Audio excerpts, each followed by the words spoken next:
Coming up on the Get Lean, Eat Clean podcast. It's really amazing. You get a change in brain state is the most important thing when you go out for a walk, and that's just something you need. That break, you need that time to breathe. That little amount of boost to your circulation really helps. And so many of us are just, we get sucked into the vortex of technology that essentially every incentive for that technology or the overlords of that tech are to keep you glued to it at all times. And so Right. counteract that a little bit, even for your own nervous system and physiology, like get out there and take a 10-minute break a few times a day, and it'll really help your productivity as well. Hello, and welcome to the Get Lean, Eat Clean podcast. I'm Brian Grin, and I'm here to give you actionable tips to get your body back to what it once was 5, 10, even 15 years ago. Each week, I'll give you an in-depth interview with a health expert from around the world to cut through the fluff and get you long-term sustainable results. This week, I'm doing a rebroadcast of an interview I did with Abel James, and this was episode 52. Abel James is a best-selling author, podcast host of the Fat Burning Man Show podcast, and he's a health crusader. He's been doing it for a long time now, and we discussed all about his health journey, his wild diet, his feasting and fasting routine, along with how to stay in shape at home, his morning ritual, and much, much more. Hope you enjoy this rebroadcast and lots of great tips. So thanks so much for listening and enjoy the show. All right, welcome to the Get Lean, Eat Clean podcast. My name is Brian Grin, and I have a great guest on today, Abel James. Welcome to the show. Brian, thanks so much for having me. Abel, I can give you quite the introduction: author, musician, talk show host, adventurer. What's your favorite thing to do? Favorite thing. Before I do anything else, usually I wake up and I play some music. Oh, there you go. Yeah, and actually, I know we'll talk a little bit about music because I've taken up piano over the last 5, 6 years. So awesome. Yeah, really enjoying that. So we'll touch on that. But before we get into that, maybe give a little background. I know you've had quite a health journey. I remember reading on your website you were flabby and miserable, to now what do you got, like a six-pack and long flowing hair. So how did that transformation work for you? It was I kind of grew up in the world of alternative health because as an infant I got very ill, and long story short, became allergic to pretty much every antibiotic out there, which has remained true throughout my life. So health has really been more of a survival skill, or at least that's the mentality. It certainly was for my mom, who then at the time was a nurse in Western medicine, and realized, the system isn't going to help my kids. What am I going to do? And so she went back to school, got an advanced degree, studied holistic medicine as well as herbs for healing, and started incorporating those into clinical practice. And so I was kind of raised in this crazy world where if anything went wrong, mom would race into the woods and come back after making like these bombs and tinctures and herbs and teas. And so that was kind of our normal back then, Right. in a lot of ways. And then, of course, I wanted to prove that I was better than that, and the first time that I got great health insurance right after college to pay off my loans, I got a great job for the first time, and it just came with this insurance plan that I'd never seen anything like it. Like I could go into the doctor every 2 weeks and get my blood and urine analyzed and get all of this feedback and all these. The only problem was, after following his advice really hard, which was to reduce dietary cholesterol, eat super low fat, eat less, exercise more. I was running about 20, 30 miles a week or whatever. After 18 months of that, all of the problems that we were trying to prevent, like high triglycerides, high blood pressure, issues with thyroid and that run in the family, and many other things, those all got worse. I put on about 30 pounds. Wow. And after those 18 months, I was basically on a half dozen different prescription medications that Really? I didn't really need. This is all in my early 20s. Oh, And around the time of all this happening, I came home one night and my apartment was up in flames and I lost everything I had to my name. And so when I went through that, I'm like, my life is out of control. This is terrible. What am I going to do? And I looked in the mirror and it's like all I had was what I was wearing and my fat face. And I was used to being a runner and an athlete growing up. And this is just kind of, I looked and felt like a 40-year-old man or someone who was just kind of falling apart. And my biomarkers reflected that. And so after going really hard in kind of the traditional Western medicine preventative health world, I ricocheted hard back to kind of the alternative health wacky world. But one critical piece that I really got into around that time was functional strength training combined with strategic partitioning of carbs, especially, but nutrients in general, protein, carbs, and fats. If they're not, it's less of eating a percentage every single day than it is partitioning strategically the macronutrients in the calorie load in the right places, and combining that with fasting, especially with the fasting within a month or two. I was down to single digit body fat, which was pretty much like the first time that I'd ever done that, with more muscle mass and less time training. And it made me mad enough to start up my own podcast and blog and the rest of it, because I thought people should know, if you're willing to do the work and follow the right principles that actually work, it's actually not that difficult. It's way better than following the wrong advice really hard and getting fat and sick, like what happened to me. Yeah, I mean, for all that to happen when you're in your early 20s is, you know, be on all those meds. I mean, that's crazy. Thankfully, it was only like a snapshot. That's what it feels like now. Right. It was like my detour into that world. It's like, oh, that didn't work, right? Yeah, and you know what? To learn that lesson at such a young age is, that's a blessing, right? Yeah, Some people don't learn that stuff until they get into their 60s and 70s. for sure. But I think it really helps that my mom and my family raised me in a world where it's like I got acne growing up and like I wanted to race to go get Clearasil and all these like Hmm. drugs that you could take to make it better. And they're like, no, that stuff is poison. Like stay away from that stuff. And so I think that was reinforced so hard that I certainly can't take credit for that, but I can take credit for when I got the keys to my own health and could choose my doctor and what I did with it. And it didn't work out well. So I think it's important to recognize for everyone that you go through bumps. You make mistakes, but those are lessons at their best that can propel you into something that's much better, with more meaning and more purpose and more just momentum behind it. Like I'm pretty steadfast in my beliefs now, and I wasn't so much back then. I was definitely trying different things out and exploring. Yeah, and so that led you to what was, so that was like 10 years, well, you're 36 right now? Yeah. Okay. Yeah, so that was like 10 years ago, and then you said you started your podcast, and did that sort of lead you into creating, like, I know you on your website and stuff, you have the Wild Diet. Did that help sort of forge you into creating that as well? Absolutely, because one of the best ways to learn, I mean, it's such a privilege, and I'm so grateful for it. And I kind of got in early when it was easier, but being able to talk to the authors of the books who are writing on the subjects that you care about is Hmm. freaking amazing. Like that, Yeah. an incredible way to learn. And before, like one of the ways I think I stood apart, and a lot of people do this, but many people don't, is like before I do the interviews, I read not only their book, but often like their body of work. Maybe not the entire body of work, depending on who's coming on, but it's like Right. I do a ton of research to make sure that you're asking the right questions and getting to the things that maybe are usually glossed over or somehow unique. But these people who are great writers are great thinkers. And if you ask them something on the spot, a lot of the times their responses are much more nuanced than you'd expect from their body of work. And so that's been one of the biggest pieces that I've taken away from this is it's so, when you're talking about health or medicine or healing or recovery, it's so individualized. And Hmm. it's not just based on genetics, but epigenetics and lifestyle factors, different, I've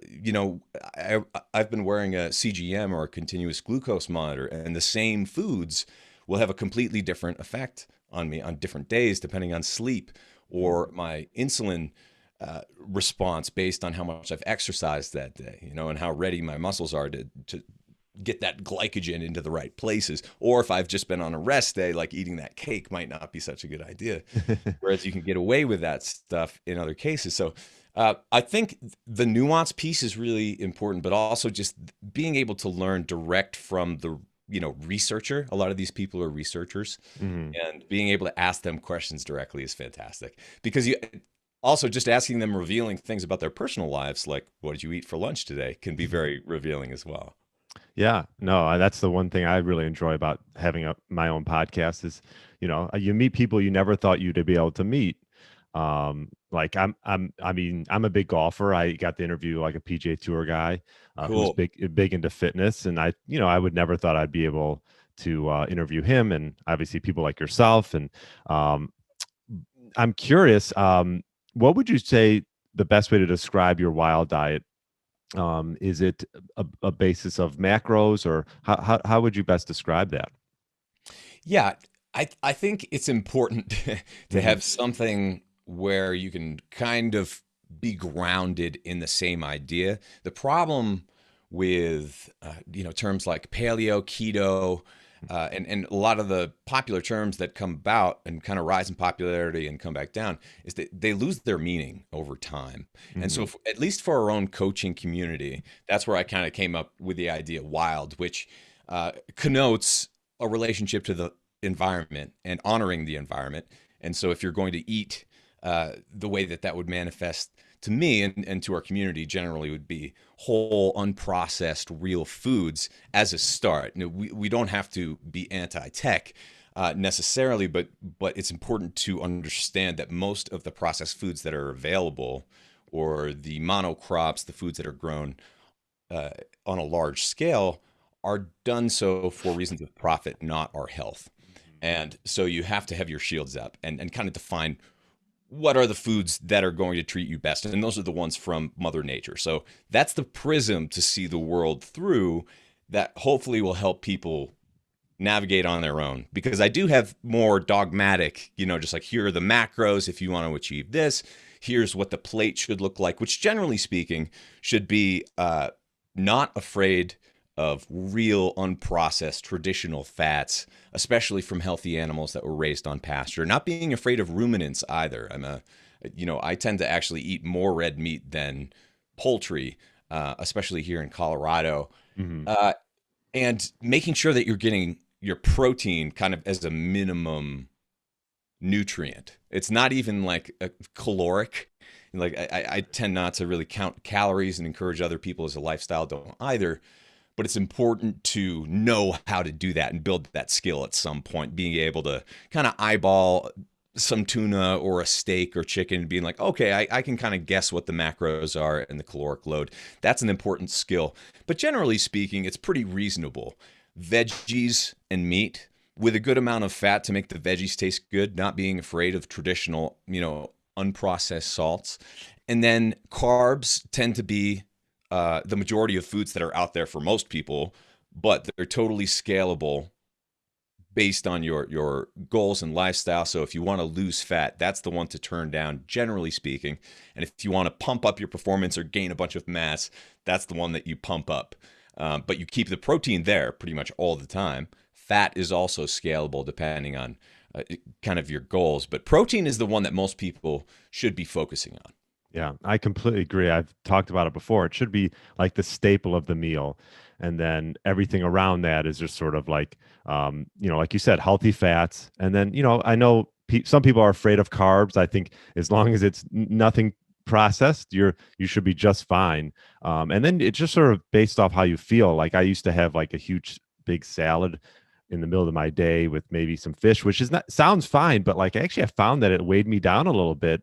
Right. And so I've actually learned for my own good, I've actually pushed a lot of my carbs if I'm going to have them towards the end of the day. Yeah. Um, how, Likewise. yeah, what's your routine like? Your fasting and feasting routine? Yeah. That's the longer that I've done this, the more it looks like that. But when I first started, it was more a 16-8, where I just basically push breakfast into the more like noon territory, Sure. and then stop eating after dinner. But the longer that I did that, the more I found that I could push lunch a little bit far. Like I wasn't hungry by lunch. And I'm like, well, if I'm not hungry, then why would I eat right now? Let's try 2 p.m. And you can push that too far, and you like experience what that feels like. There's no nirvana waiting at the end. Like if you're fasting for 40 days straight, no, you'll die at some point. It's Mhm. not the answer necessarily, but it's a really important skill to build, metabolically speaking. Uh, Right. and I really experienced a lot of the benefits running too. Like for me, I used to run marathons. I don't run that far anymore, but it's one of those things where if you have to be sucking on goo packs and making sure that you're carb loading the night before with all this pasta, and I mean that's not ideal because with health as a survival skill, thinking that way, when things get real, it's not when you're well slept and well fed. It's when, you haven't slept, you haven't eaten. And so I think it's important to kind of train for that, even if that means just not eating for a certain portion of the day or going dinner, or even every once in a while I'll do a 2 or 3 day fast where I'm still drinking water. I want to be clear about that. I don't do dry fasting. I don't tend to do long fasts all that often, but the longer I do this, the more it's closer to 1.5 meals a day, maybe even 1 meal a day, where I'm eating for about 4 to maybe 6 hours or so. And I think it's important I go to bed early. I try to go to bed with sundown most of the year. And I Oh, try not to eat, I do eat carbs later in the day, especially post workout. And I tend to work out in the afternoon, but I try not to eat it too close to when I go to sleep because that can interfere with glucose during sleep and then even the next day and the next morning and lead to hunger and just kind of you're feeling off the next day because it's not best to raise your blood sugar right before you go to sleep. yeah. I agree, and I'm in the same camp as you. When I started fasting, it was like just traditional 16/8, and then you start to realize you're like, well, I'm not that hungry around noon anymore. You realize you don't have when you start fasting, you don't have to eat as Right. you don't have to eat as much when you eat. It's You awesome. you're full faster, and I think you hear about, I know there's some books and like intuitive fasting or intuitive eating. It's sort of a hot trend word. But it is true. You sort of start to realize that I'm just gonna when I'm hungry, I'll actually eat instead of just like following the clock, as Yes. most people Yeah. do.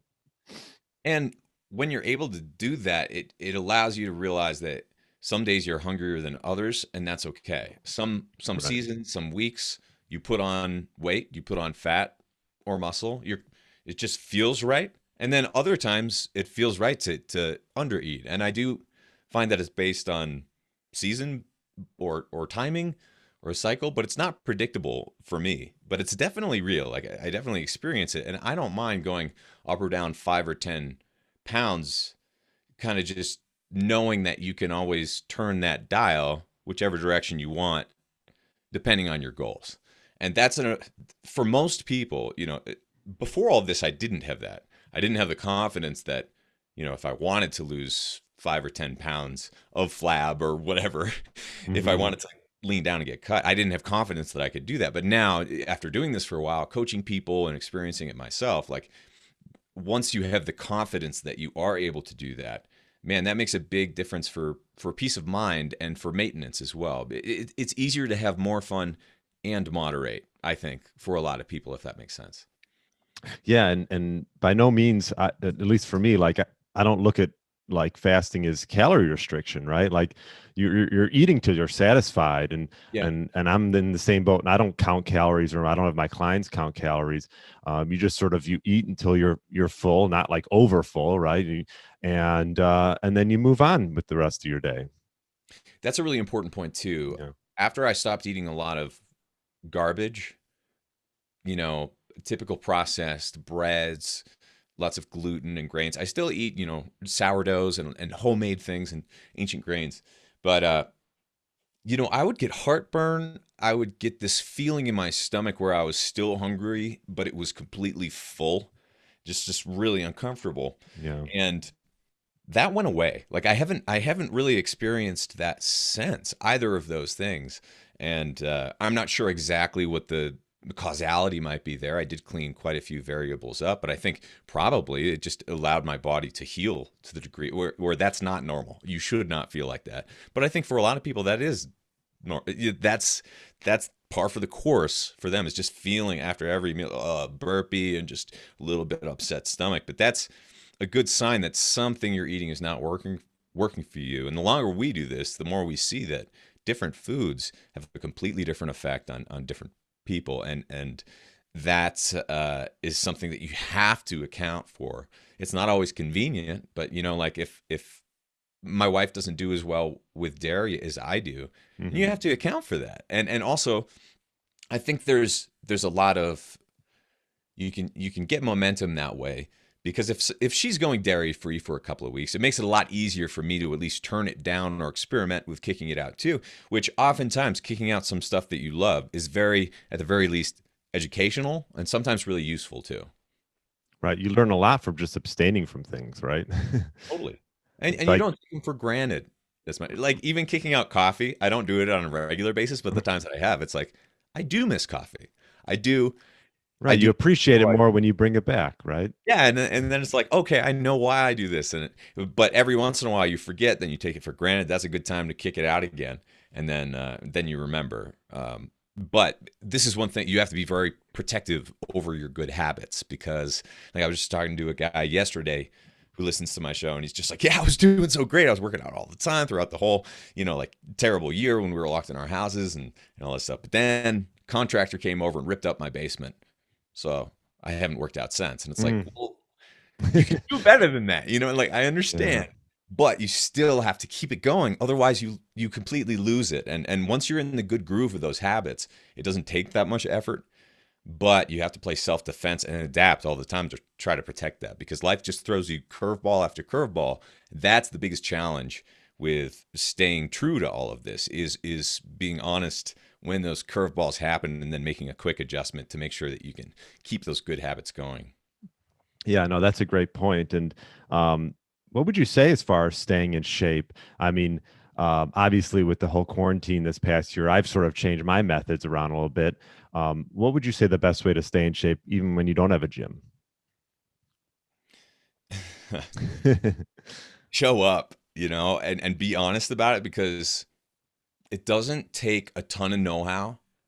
Uh, it really just takes showing up and doing it. And I Hmm. would say not on a daily basis. That's too much pressure for most people, but on a weekly basis. So the Right. way that I like to think about it, I think it's achievable for me, but it's different being in maintenance than it is, doing it for the first time. It's harder to get back into shape. It really is, than it is to stay in shape. So I like thinking about it on a weekly basis, where one day a week I'll do something that challenges my muscles and nervous system, uh, where I'm going not quite to failure, but it's definitely challenging. So heavy-ish deadlifts, but not monstrous. Like having to go into the gym where you're dropping the weights with all these crazy. No, just like body weight, maybe a little above body weight, but doing it and getting some good solid reps until you can't really do that anymore, or you can't do it with good form, but always focusing on safety. So anyway, if you don't have weights at home, that's probably fine, because you don't really want to start with loaded weights. You want to start with good form. And so try to go down butt to the floor in a good honest squat with good form. When you can do that without weight, then you can start loading it up with kettlebells, with dumbbells, free weights, whatever it is. But I would encourage people to just focus on body weight stuff at the beginning. Even just going through the motions of deadlifts, squats, pushes, presses, pulls, great stuff. And that's kind of the goal there. I don't split it up into leg day and chest day and stuff like that, like a lot of bodybuilders do. I mostly just do, let's hit all the muscles today. Let's do Mm. a strength day. So Right. usually I do that on Mondays. You don't need to do that really more than once a week, especially for most people. You don't need to. And then another thing I do once a week is high intensity interval training, usually sprints. And we live in hilly Colorado, so I tend to do Mm. hill sprints. And and the longer I've done that, the more I appreciate the luxurious rest periods, allowing Yeah. your body to fully recover in between these bursts of high intensity activity. So, what it looks like is sprinting for about 20 seconds or so uphill, but that could also be sprinting on something that's not that doesn't have an impact. on your joints. Something like doing cycle spins on a stationary bike, or even mountain climbers, just like jumping back and forth. Jumping jacks could even work. Even Some swimming, What's that? even interval swimming. Swimming, Yeah. absolutely. Great one. Yeah, so just hit it hard for about 20 seconds. Then take as much time, I would say, especially if you're just starting, as much time as you really need. Take minutes, even if it's 5 or 10 minutes in between these sets. Make sure that you've recovered enough to be ready to go for the next one. And if you're just starting this, 6 are probably going to be enough, which is, if you add that up, that's 20 seconds times 6. In terms of actual workload, it's small. Same thing with these heavy lifts. The actual time that you're doing work is ridiculously low. It's not a sufferfest where, like, most people think you have to go 2 hours on a treadmill just like killing yourself the whole time. But this type of training really isn't like that. It's training your body to adapt, to go hard and then recover, and then go hard again, then recover. And you reach a point where doing more of that does not help. So I encourage people, and then this is what I do as well. Strength day, 1 day a week, Yeah. plenty. And then more of a sprint day type workout. One day a week is also plenty. And then the other days of the week are just, I'm trying to break a sweat just with something usually light, like a walk, maybe a couple of kettlebell swings, or a couple of dips in between interviews today, or a couple of pull-ups in between, these kind of like micro Micro, workouts. right? Micro workouts. Yeah. Yeah, that add up. Brad Kern's big fan, right? Yeah. Right. Of doing that. And so essentially that allows you to just, instead of putting your workout into one thing when you're wearing all your workout clothes, you can put in a few reps, not to the point of sweating. And that adds up to like a good amount of volume over time. And that's what matters, is pushing weight or pulling weight, moving weight over time is what matters on a weekly and even monthly basis, far more than a daily basis. So if you do that, and then the rest of the days you try to just like be relatively active, instead of sitting, for my interviews, I stand. Instead of sitting when I play guitar, for the most part, I'm standing up, and you Mhm. can make those decisions throughout your day to take 2 steps at a time instead of one when you're going up the stairs. Just little things like that. Trying to be more active than not. And one of the biggest reasons I do that is just the cognitive benefit of that. Your nervous system's fired up and ready to go. You get blood flowing everywhere. You think better. And so it's really, in terms of minimum amount of workout, it is minutes of work a week, but most of the time that you're going to be working out is recovery. And uh and so I think a lot of people, that's the secret, is showing up and being willing to do those things. Sleep well, stay hydrated. These are not sexy, Mhm. novel ideas at all. These are the pillars that everyone who's healthy just does every day and shows up and doesn't usually talk about it, because it's almost like it's just an assumption that you have to do these things for the people who have done it long enough. But some of the people who are newer to it might not be aware of that. Yeah, and I always say it's like the small little things that you do over time that make the biggest difference. Exactly. And one of those things, and I think it's probably been a positive through the quarantine, is more dogs were adopted, right? So people Yeah. were getting dogs, and like I Right. have two. I know you have a dog. There's my dog right there. I actually have two now, so I might have to change my logo. Oh yeah, I gotta include the other one. Yeah, I feel bad, so I got to put him in there. But so two dogs, I'm out walking more than I've ever walked in my life, and I usually do it after meals, which is great because it sort of blunts that insulin rise a bit when you go for a walk after a meal.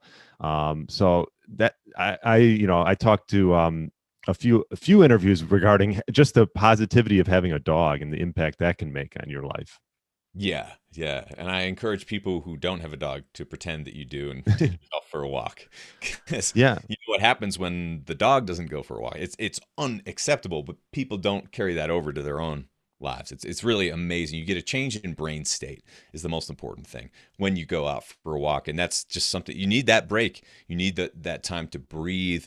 That little amount of boost to your circulation really, really helps. And so many of us are just, we get sucked into the vortex of technology that essentially every incentive for that technology, or the overlords of that tech are to keep you glued to it at all times. And so Right. counteract that a little bit, even for your own nervous system and physiology. Like, get out there and take a 10-minute break a few times a day, and it'll really help your productivity as well. Yeah. So don't go out there and walk with your cell phone, looking Right. at your Yeah, cell. exactly. I see people do that. I'm like, God, they're on a walk with their dog and they're looking at their cell phone half the Right. time. I'm like, what's Yeah. the point of that? Yeah, I agree. What would you say? So you've been in this game for a while and podcasting your health podcast. Um, what would you say some of the biggest things that have changed over the last 10 years, as far as things that are just being, spit out or spewed out, with all these health experts? What has sort of been the shift, would you say, or some I of the would say it's shifts? so much more saturated now, Hmm. and most of the messaging is so much more superficial, whiz bam clickbait, that Mm. it's a little frustrating for some of the old timers like us who have been at this for a while. When it's, because originally, if you searched for something that was around ancestral health, these professors who had been writing about it on blogs since 1996 would be the first ones who come up. And now it's just frickin' MSNBC and Fox News and all of these, kind of corporate mainstream websites, and all the people who are doing the deeper work, or have been doing it for longer, or are doing it on their own terms or whatever, have been delisted or buried or just put over. Hmm. And that's a little frustrating. But one way around that, I find, is by reading books. People don't actually. So 10 years ago when I started this, a lot of people read books, and that it was the assumption that you would. And now, because I think there are so many other alternatives, because there are interviews of people who are in video form, and then there's audio. So why would you take the time to read their book? I would argue it's because it's so much deeper most of the time, and that's where you get the real insight, is by not just listening to bits and bytes here and there, but really going deep and looking into the references, and then exploring those, and looking into the similar books or bodies of work. And all of that stuff is as relevant as ever. Even if you're looking back in time, many of the best books are decades old, and it doesn't matter, because they all knew, like, most of the people who practice good health and medicine have known this for well over a century. It's just been buried in different circles, and Right. now when you try to look something up, or you try to get health information, it's hard to know what the incentives are and which words are sponsored, and it's just Even the studies, right? All the even the studies study. that are just being backed by big pockets, right? And big Yeah. companies. Yeah. And just talking head celebrities and all these sponsored posts and stuff like that. And I definitely partner with other companies too, but I think, now it's such a mix of corporate messaging combined with Yeah. free information, that it's hairy for people who don't already have their feet on the ground in this world, and kind of have good habits. You definitely have to practice your self-defense. But I would explore anyone to really go into books, even older books. Is there a book that sticks out for you? Every time I do, so I'm doing like 10 or 12 of these interviews in a couple of days, because I like to batch them. And Oh. before that, I just have a stack of books where I'm like, for the whole weekend, and usually a few days, sometimes a whole week, I'm just reading these Mm. books. Is In there terms of a body of work, Dr. Louise Gittleman, I think, is totally underrated. She has some great books that cover some vast territory. I'm talking to Robb Wolf after this. Sacred Cow is a great book that he wrote with Diana Rodgers, Mhm. about regenerative meat and sustainability. Let's see. Those are the two ones that stick out Yeah. right now, but I would say, for anyone who catches your fancy, it's a bargain to get it for $15. It's usually the value, much more of a value than buying someone's course, or some other like bigger hundreds of dollar program, or even in-person stuff. It's really just, if you go in there, it's incredible, the generosity of knowledge that's usually available, especially when you go back historically. And it gives a lot of perspective to know that people were doing essentially keto, diabetic diets 100 years ago, and arguing with vegans 100 years ago. It's like And like it the all same comes full conversation has circle. been Yeah. happening the whole time. It's entertaining to know that. Yeah, I mean, well, I always say that you're never going to hear much about fasting in the mainstream because no one makes money when you No. fast, right? Right. Right. So, Very too. but fasting's been going on for a long, long time on, almost every major religion. Yeah, exactly. Exactly. And fasting is one of those things where I think it's part of the human experience that a lot of people are missing out on. It does you grow in terms of strength, resiliency, and I think even mental Mm. strength. Oh, for You sure. you put that into your practice to some degree. Yeah, it gives you the flexibility, I always say. I mean, when you start getting into fasting, you realize you don't need to eat all the time. And it Right. sort of, yeah, just like, so if you're traveling or doing whatever and you miss a meal, it's not a big deal. Yeah, exactly. Yeah, Which becomes a superpower. it does. It does. Yeah. And I know I wanted to touch a little bit on, I know you're obviously big into music and musical training. What would you say some of the benefits of doing that? That's part of the reason I sort of got into piano was I was like, well, I work my mind, I work my body a ton, and I've been into fitness for so long. I got to start working my mind other than maybe reading. And Yeah. yeah, so I know you study that a little bit. What would you say some of the benefits of that are? There are so many, but uh, I studied this for a while. And my first research project and book was about this called The Musical Brain. Hmm. So some of this stuff is just, I think the most important stuff is more like N equals one, your own personal experience. Hmm. But this part is proven by research. Active listening is improved, which basically means, uh, well, I'll explain it this way. They did several studies of musicians and their brains, and it was based on language and the way that you understand language. And they found that musicians could better understand the the inflection of those words Mm, and the added meaning behind those words, whereas regular non-trained or non-musicians, right. non-playing musicians weren't able to hear the inflection and the emotional information that Hmm. was in that. So, like an example is, "I'm fine." If anyone's significant other says, "I'm fine," like oftentimes that's not what they mean, and so those examples of the inflection of our language not reflecting the meaning in the words are more common than most people would expect. And so that's an example of active listening where uh, you're kind of picking up on what someone's actually saying in a bigger picture, Hmm.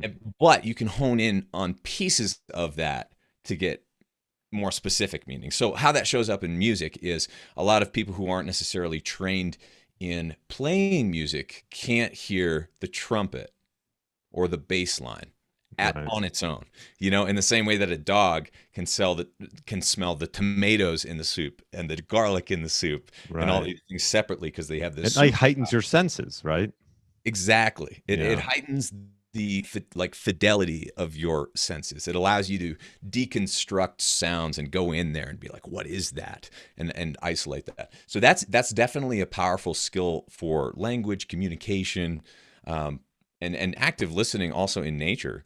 You know, it helps me pick out bird sounds, but that's one of our hobbies. It's just like which birds are around based Mhm. on which national park we're in or whatever, and being able to pay attention to those things is really important. But also dexterity, obviously, reflexes. For me, I've learned a lot about tendonitis recovery and training even from running scales on the piano to a fast tempo Mm. because that's pretty much the same thing as running a sprint, and if you develop tendonitis, then the way that you resolve it is similar or even the same based on these different domains. So I think it's a way to cross train for fine dexterity, which is more important than people realize. One, this isn't necessarily supported by science, but when you look at different like I remember seeing in junior high BB King, who was diabetic and not doing well later in life, just wheeled out there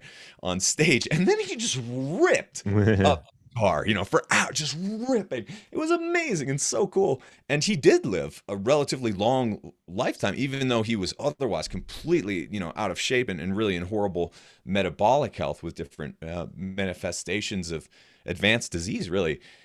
And you see that all the time with these different, musicians who are if they don't die by 26 or 27, then they live until they're 80 or 90, even if they're chain smoking for 90 years, even if they're completely overweight. And I think a lot of that has to do with the health of their nervous system, Mm. because one of the biggest reasons that people die is muscle wasting, falls, your nervous system failing. And if you can still rip on guitar, or if you still have the technique to do something with your voice or with piano, then your nervous system is going to be trained and finely tuned to have that snap that goes away, from that quickness that does go away. And that's what, once your nervous system starts degrading, then you fall ill and kind of die. And Mhm. so if you can preserve that from multiple directions, sprinting with the whole body, big heavy lifts, and doing fine things, just tinkering around on the piano or guitar or other instruments, I think that's a great way to preserve the health of your nervous system, and a target for longevity. And it's if you're not growing and getting better, then usually you're atrophying in some way. And I don't feel that unless I'm in fighting shape, like on guitar. I just Mhm. don't feel right. And I think that's a healthy way for people to exercise frustrations, to grow, to make mistakes without the stakes being too high publicly. And it's just like it's fun to have multiple hobbies. It's good to practice in multiple domains, just like we all did in elementary school. We should never give that up. Yeah, I agree. Yeah, I mean, just learning an instrument or anything at an older age. I'm 40. You just get to have a greater appreciation than when if your parents just force you to do it when you're like 10 years old, and you don't really want to do it. But when you learn something at an older age, you're like, wow, you really appreciate that learning and just what it takes to get better. And it's a luxury, Yeah. really. You only have so many things that you can do that with. You only have so much time and willpower. And for me, it's like we didn't always have the luxury of having a piano or a keyboard around. And like you didn't Mm. always have the time because you're going to school and you have to go to work and all this other stuff. So really, if you are able to set up your life and carve that out, I appreciate now that it is a luxury to be able to spend your time doing those things, creative things, but you have to prioritize that and protect it.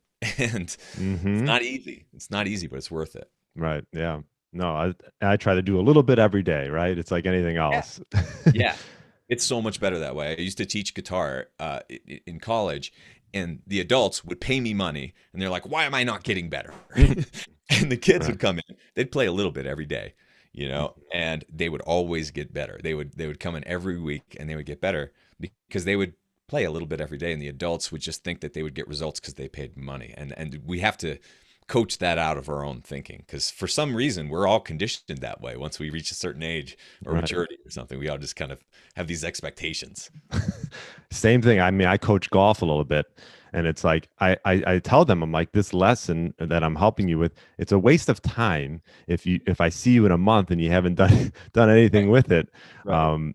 Because golf lessons, they can be expensive, and a lot of people get them and they never do anything with them. So Yeah. Yeah, you got to put in the work, but that becomes fun. That becomes very rewarding. right. Because it's not supposed to come from the teacher. It has to come from you, and that's what keeps you going. A few more things I wanted to touch on routine. I'm a big like morning routine and night routine. What type of things that you do that make let's just say your morning and night routine unique to yourself? I'm really protective of the first part of the day. Yeah. So when you first wake up, before anyone's gotten to you with text messages, with emails, with whatever expectations or responsibilities are there for the rest of the day, treasure that time, because Hmm. it's kind of, you have a purity of mind that you just won't get back once you start checking your email, once you start getting into this reactive state. So I wake up and typically try to hammer out a lot of stuff that I know is going to be good for me all at the beginning. And Hmm. that way, no one can touch me for the rest of the day because I've already done the things that I wanted to do. And then I just have to show up for my commitments. This is the way that I think of it. Yeah. So the first third of the day is kind of that protected time, the creative time. Um, so the second third will be more fulfilling my responsibilities for work, or for just things that are more procedural or administrative. And then the end of the day is more where I'll put the I guess consumption. That's where I'm eating. That's where I'm kicking back, and that's where I'm actually like watching uh, an interview or listening to something or kind of relaxing because I'm a bit out of gas by the end of the day, and I like that. I like being tired by the time I go to sleep. But Right. so in terms of the beginning of the day, waking up, um, hydrate. A lot of these things I take for granted, so I have to like go back. Right, right. And they're big things, but they add up, right? Yeah, exactly. But hydrating for sure, with actually some electrolytes. I enjoy. I make just 1 cup of pour over coffee that I drink over the course of like literally 2 hours of practice. Sometimes an hour and a half, sometimes an hour if I have to squish it in, and it's a really busy day. But I'll practice running scales and just drills and technique to warm up on the piano, and then I'll play some stuff that I want to work on. Then I'll do the same thing on guitar.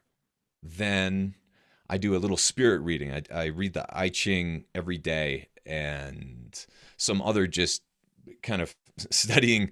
I'm reading a book about Futhark runes and what the meaning behind those are and Mm. symbolism and things like that. But things to try to advance our spiritual understanding in some way for just a few minutes. But I usually do that with my wife. And then let's see, what am I missing? Do Sometimes a little micro you work. take your Oh, dog for a walk? yeah. So my wife usually does it in the morning, and I'll take Okay. it later in the day. But qigong I usually do, uh, like right after I've finished my practicing music. So it's kind of like yoga or tai chi, Hmm. where I'm moving through different positions, squishing my organs, and just kind of doing things that aren't taxing to the system, but do require balance and do require mental concentration and breath work along with that. I don't count it as breath work because I've never gotten into breath work on its own, but I find if it's included in something else, I love it. So Right. those are breath holds. There, I'm kind of manipulating my breath throughout those different positions and things like that. So I think that's a really important part of the day that adds up over the long term. I meditate afterwards for just a couple minutes, um, and that adds up over the long term to just kind of a balanced peace of mind that I didn't used to have, where you have more control over that, just all the voices in your head that are nagging you to say this or do this or interrupting your thoughts. That calms down a little bit once you have this daily practice of calming yourself down and trying to separate all of that stuff out. So I think that really helps. And I'll also usually do red light and near infrared in the first part of the day. Sometimes in the later part of the day too, in like a targeted part of the body. But there's some biohacky things, blue blocking glasses. I try to get sunlight as soon as it comes up over the mountains in the Hmm. morning. It's usually I'm playing piano and the sun is rising and it's Mm. coming and hitting my eyes. That's important for regulating melatonin, things like that. So also grounding. I try to go outside a few times a week at least barefoot, even if it's really cold, and just have my feet touch the ground and Mhm. experience a little bit of cold. But I don't do cold plunging or too Oh, great cold thermogenesis or anything like oh, you that. got to get into that. Yeah, are you into it? Yeah, yeah. I've gotten into. Well, I know Brad Kearns is big into that. Huge into it, yeah. Yeah. Yeah, I mean, I love it. I think you should give it a go. It's just another way to just it's a stressor, but it's almost like fasting. It's just sort of a mind thing. And once you just learn, talk about breathing, that's what it's all about. And so that'll Right. actually help with breathing. And so I would definitely, even if it's just like filling up your tub and just going in there for a minute or two. I'm sure you can get your tub pretty cold. Here in Chicago, Oh I yeah, can get mine pretty for sure. pretty cold. So yeah, no, I think you would enjoy it. I really do. Cool. Yeah, I'll give it a shake. You'll have to let me know. Um, I also wanted to ask a question I ask all my guests. What would be like your one tip if you had to give someone who's like middle aged and they want to get their body back to what it once was back when they were, maybe in their 20s?